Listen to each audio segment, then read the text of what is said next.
Coming up, bounty from the sea. From salmon. How many more you need? To a never-before harvest of a stray gray whale that made its way up the Kuskokwim. Here in the Delta. Wow. To creatures both great and small. Close to 50 shrimp in this bucket. Ahead, bounty as boundless as the sea, how it shapes the Alaskan experience.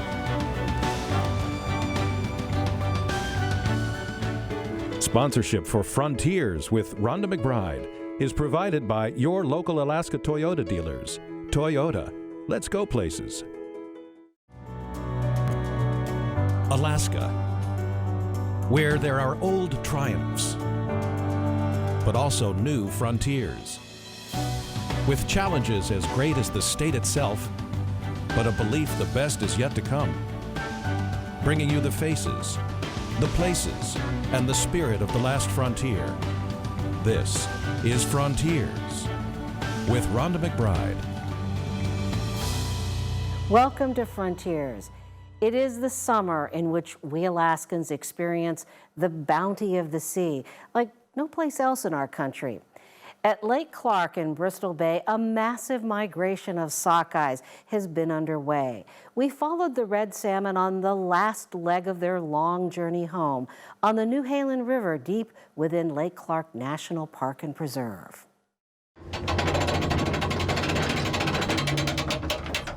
Chinook would like to open the float plan as filed. Dan Young heads out from Lake Clark to follow the salmon. I think I know something and then I learn something new every day.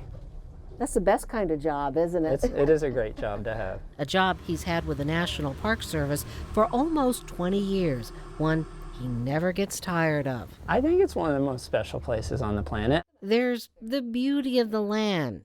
Dan calls it one of the most intact ecosystems you'll find. But there's something else. What is it that makes you love this place so much? I would say it's the people. This time of the year, you'll find them in fish camps along this river, where one cycle ends and another is about to begin. When salmon give themselves back to the waters from whence they came. This Newhalen River, there's nothing like it. You'll find it nowhere else. Like the salmon, there is a homing instinct that draws the people of Nondalton here every summer, even if they've moved away, like Carol and Finney. We've been doing it ever since I can remember. We save the fish eggs, we put it in salt, and we use it in the winter time to fish for trout. For her birthday, Carolyn's family gave her a trip home, the source of her strength and identity. People don't realize how important this is to us and how, sacred and rewarding. We thrive for this. We live off of this. The grass helps to keep a grip on the slippery salmon, know-how passed down across the generations. My dad used to cut it like this. He used to cut it right here, so you could put your thumb and get a better grip. And now here at this camp, the world of tradition. This is a male. 521 for Emmie H. Meets the world of science.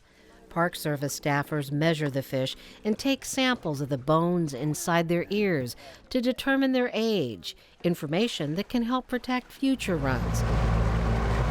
Downstream from the camp, there's a fish counting station run by groups of interns who rotate through the summer. Hi. Hello. How are you? Good, how are you? Dan says his interns get real-life outdoors experience. Let's get some of the food. And along with the groceries, Dan brings years of knowledge. You want to come inside our cabin? The locals built this cabin because they felt sorry for the interns who had to do all of their work in tents. Now they have a place to cook and eat and do things like study fish ear bones. The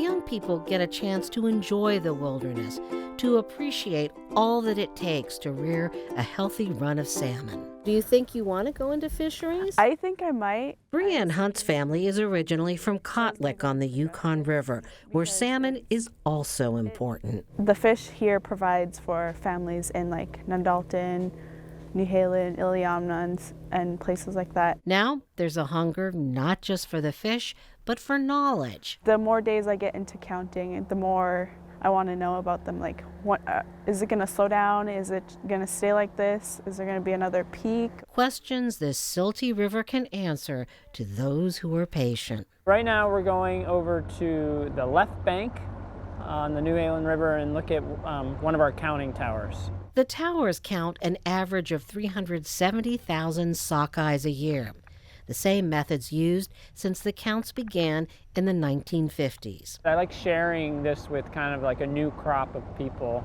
They get excited about science. Dan believes small steps can lead to big things. One of the fish counters we are about to meet started out as an intern and is now a paid staffer. Is the turbidity a little worse because of the rain? They were a lot harder to see this morning because it was raining really hard. But now it's cleared up quite a bit. At this point, they're so close to their spawning grounds. I think that's all they're thinking about is getting there and spawning and dying.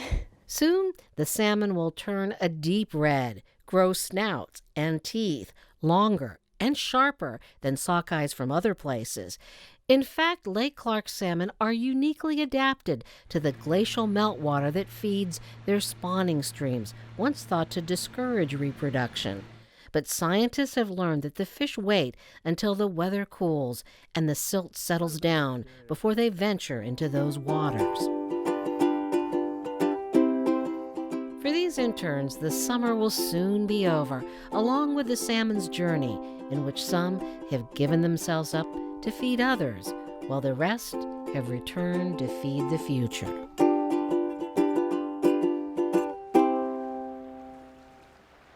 Another look at how Alaskans across the state depend on bounty from the sea. This is a photo of the Tina, taken by Roy Corral on an assignment for the Chugach Alaska Corporation. Galen Meyer owns her. He's a third-generation seiner of Tlingit descent. He and his crew members, Misa Weber, Kelsey Kirkland, and Colin Hanlon have been busy chasing silver salmon, but are shown here scooping up a net full of pinks in East Simpson Bay near Cordova. And thanks again to Roy Corral for sharing his work with us on Frontiers. Well, up next, the strange tale of a gray whale, the likes of which have never been seen before on the Kuskokwim River. It kind of tasted like walrus. The whale was hunted, harvested, and shared, but questions linger about whether this was the right thing to do.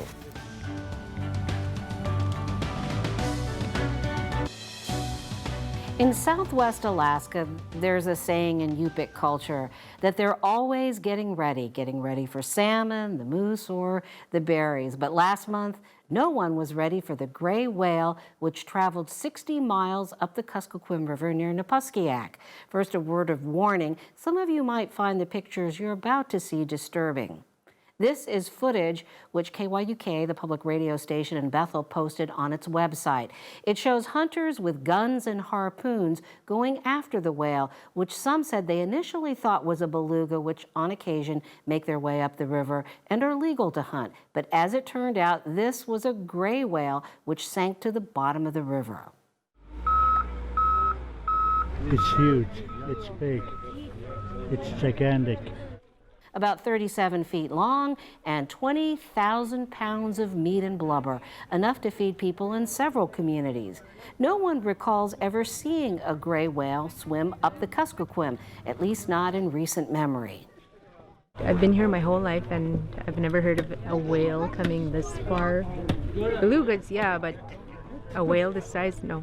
We should be able to hit the spine here eventually. God, it's a lot of meat. Yeah. Bill Howell came to help the salvage crew handle the meat. He wears two hats. He serves as Bethel's fire chief and works as a butcher. He called the whale's arrival a once-in-a-lifetime event and a blessing for the community. It's one of the amazing things about living out here in Bush, Alaska and Bethel area in the Delta is just you never know what's going to happen from day to day. Yupik culture teaches that fish and game give themselves up to humans, and elders say that's exactly what the whale had done, sacrificed itself to feed the people here, and that it would be wrong to waste the meat. But this region isn't part of any international agreement to hunt whales. The National Oceanic and Atmospheric Administration has called it an unauthorized hunt. So could Napaskiak and surrounding communities face consequences? NOAA is in the process of deciding that. In a statement, NOAA said its law enforcement office is investigating to see if any violations of the Whaling Convention Act occurred. And since this is an ongoing investigation, no other information will be released at this time. Cases like this always evoke strong emotions for those who depend on the food that the whales provide, to those who believe that they should be left alone. Joining us now to give us some insight, Paul Onktaguk, who sees us from a lot of different perspectives, from growing up in Nome and seeing subsistence whaling on a regular basis to being a researcher on this subject. So maybe first of all, start by telling us about your connection to the whale. Whaling is something that I'm indirectly connected to, and I'm a wonderful beneficiary of people who do active whaling traditional activities for both bowhead and beluga whale. They taste very different, and they're both deeply appreciated as a part of the culture. So we're from, our family includes a village of whales. So we see connections through that personally. Well, what is it like spiritually? Because that's what people keep saying is this is not just eating, it's also spiritual. The best way I can understand it is it's something like Easter, Christmas, communion, a holiday, a celebration that's just difficult to find a counterpart to in Western society. But it pulls together the community in a way that's just amazing when whaling season is occurring. The community's in one place, and when it's not in whaling season, it's another. So when you look at footage from the Kuskokwim River of the whale that made its way to Napaskiak and was shared, what are your thoughts about that? And some of the controversy around that maybe they should have left this whale alone. Well, I think one of the things that's really important about all of this is that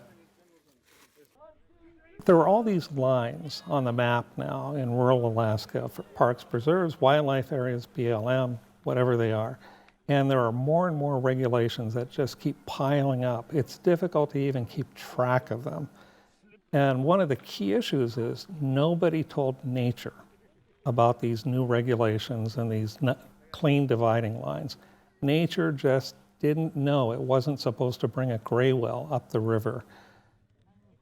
Given traditional beliefs and practices, it makes sense to understand that in one direction. In another way, if you look at these modern regulations, it's another perspective. And are you going to do the one that's relatively recent, through this modern management view of things, or are you going to look at it from a view that's been informed by thousands of years being in Alaska? Well, one of the things we are seeing is whales turning up where they're not supposed to. In fact, this week, in the Bristol Bay area, they spotted a very rare whale called a right whale. It's not a wrong whale, but a right whale, but very rare. And so we're seeing these things happen. Is it climate change? What's going on? It might be climate change. I think a part of it is that we have to understand commercial whaling was going on in these waters beginning in about 1848 when Yankee whalers came up with their whaling fleets, sort of strip mining whale populations as they went. And they did the same thing in these waters. So the right whale was named the right whale because it's slow and it floats by itself. So it's an ideal catch, and it has a lot of blubber as a part of it. So it's easy for commercial whalers to land. Yes. It's the right whale in that regard. Yeah, and so these populations were just decimated. And now, since about the 1970s, the populations have been slowly returning in some places to more pre-contact numbers. Well, this particular whale on the Kuskokwim, the gray whale, was listed as recovery, that particular species. But, you know, we still have whaling going on, people wanting to take part in this, and still social attitudes at large frown upon this. And I want to point out a recent case in Gamble in which a 16-year-old young man, Chris Apasinguk, took a whale, he landed it, and sort of became a hero for his village. We have wonderful photos from KNOM radio of this, and you can see that, like you said, the whole community is out there. There's Chris, he's sort of lauded as a hero in his village, but he was attacked, you know, on social media by adults, threatened for doing this. I guess partly because the whale happened to be 200 years old. Right. We've known how old these whales can become through traditional knowledge, and Western science has just caught on to that in the last couple of decades. So it comes as a major shock to the scientific world. The way I understand the social media is it's difficult to control, as people in the White House are discovering now. But for us, it's a new thing. It's this media that goes in multiple directions. It's not just coming to villages, but now you have ways to respond to it through Facebook and other media. And there's an adaptation that's going to have to be developed about that. So, well, we have a few minutes left, and maybe just, can you give us a quick explanation of how whale hunting is regulated? Because we have specific groups in Alaska that are legally able to hunt under certain conditions. Well, one of the things I would do is, there's a book that I brought called Alaska Native Cultures and Issues, edited by Libby Roderick, but it was Alaska Natives. We're trying to deal with the big questions that occur in as brief a way as possible. And I think it's a very nice introduction to a lot of topics, including subsistence, of which whaling would be a part of the practice. Whaling's under the Marine Mammal Protection Act and under the International Whaling Commission. There was a ban on commercial whaling. Traditional hunting is still allowed in specific places. And we have a limited number of Alaska Native coastal villages that are allowed to participate in whaling for bowhead whale. And that is something where the NOAA, their scientists, try and predict the numbers that can be taken, and then those numbers are distributed through the Alaskan Eskimo Whaling Commission, as each village is allowed to have so many strikes and so many takes. And so I guess they worry about that as far as just being very careful. Absolutely. Because they don't want that privilege taken away.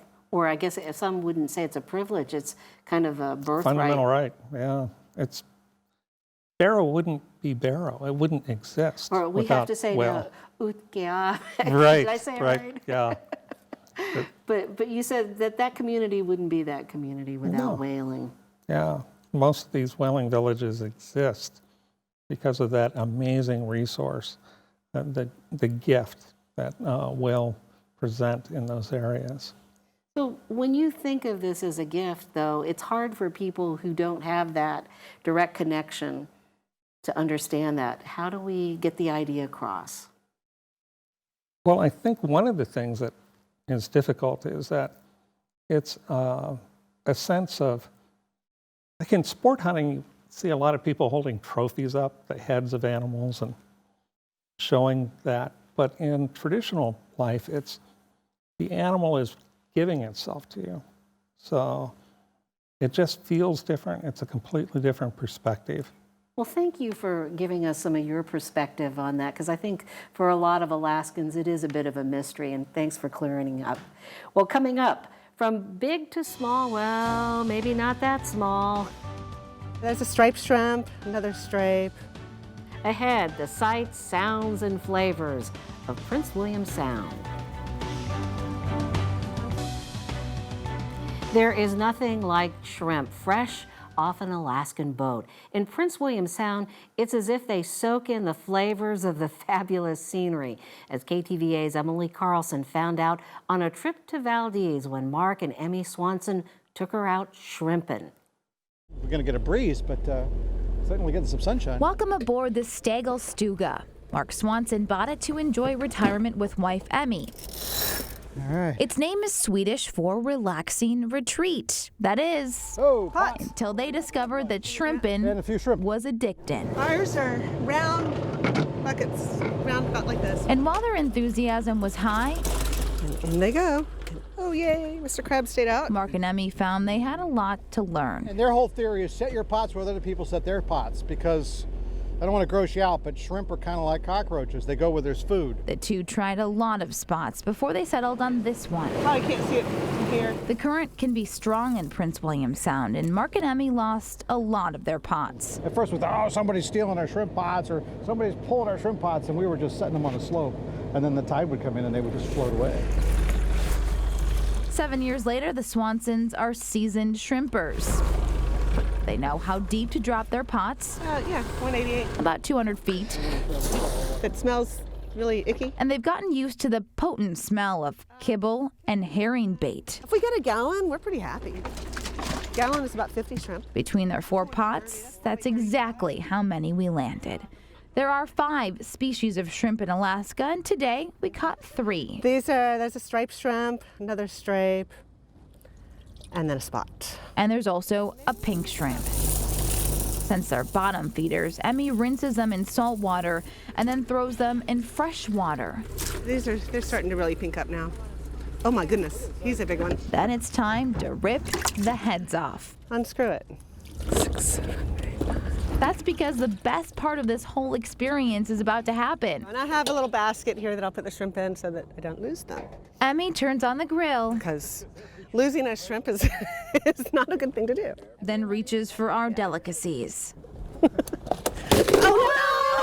no! But in this boat, we follow the 5-second rule. Mark scrubs the floors on a regular basis. My tolerance for mud is low. Disaster averted. And now it's time to eat. There we go. Shrimp. Emmie swears the shrimp are better than lobster. They rarely make it off the boat. Reporting for Frontiers, I'm Emily Carlson.